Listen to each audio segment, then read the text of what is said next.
While books are useful, journals are where you're going to find the best information for your essays.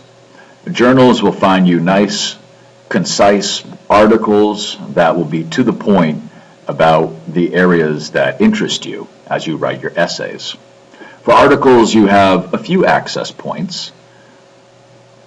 The most simple way, but which is going to get you probably too much information, more that you need, but which can be a good starting point to get an idea of the lay of the land, so to speak, is to use Summon. So you want to click Articles, and then plug in something like International Development. And if you've watched my tutorials for the book sections, you'll see that we have various strategies to broaden and expand or limit the scope of the material that we will net. In this case, we'll use quotation marks to limit our search a little bit. So we'll click Search, and this will bring up 107,000 articles. So as you can see, as I had mentioned, Summon is going to get you a lot of material. Again, probably too much material. And again, if you've watched the tutorial with Boolean searching and sorting, you have a number of strategies that can help you refine this. You might be happy with a number of sources, but you just want to ensure that you have the latest and most up-to-date sources. So you can sort by newest, and now we'll have the newest items, though at this point we might be sacrificing relevance. We might be less likely to have the material that we really want. Again, if you've seen the other tutorials, you can do Boolean searching and democracy.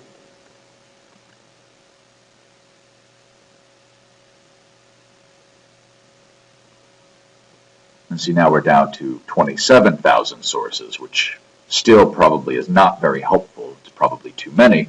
But as you can see, we've knocked off about 80,000 sources. So you can play with these in Summon and get more or less sources. But again, Summon is at best a starting point. It's going to, in general, get you too much stuff that you won't need. You're going to end up spending a lot of time sifting through that.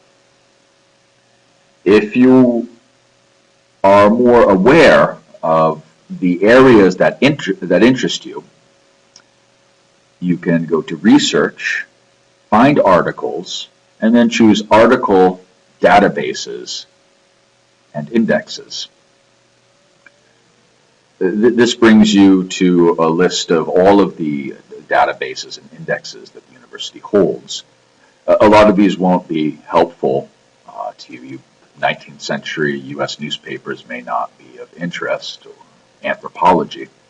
But you can use Control F and begin to search these, the ones that might be more likely to have material that interests you. So for instance, if we put in international development, it's going to highlight and pick out the ones that might be of interest to you. So for instance, if you were interested in international development and also interested in African studies, CAB abstracts might be a place where you might want to begin. If the Canadian Foreign Relations Index might be of interest, and again, we find African studies. Again, if Africa was of interest to you, that might be another database that you could look at. Columbia International Affairs Online. So you can use Control F and start searching for headings that might be of interest for you. And then start to search these databases, which are going to net you far less material, an amount of material which is easier to work with. And again, in all of these databases, you can apply the same kinds of techniques with using Boolean searches and delimiters to expand or collapse the amount of material that you will find. this concludes this tutorial.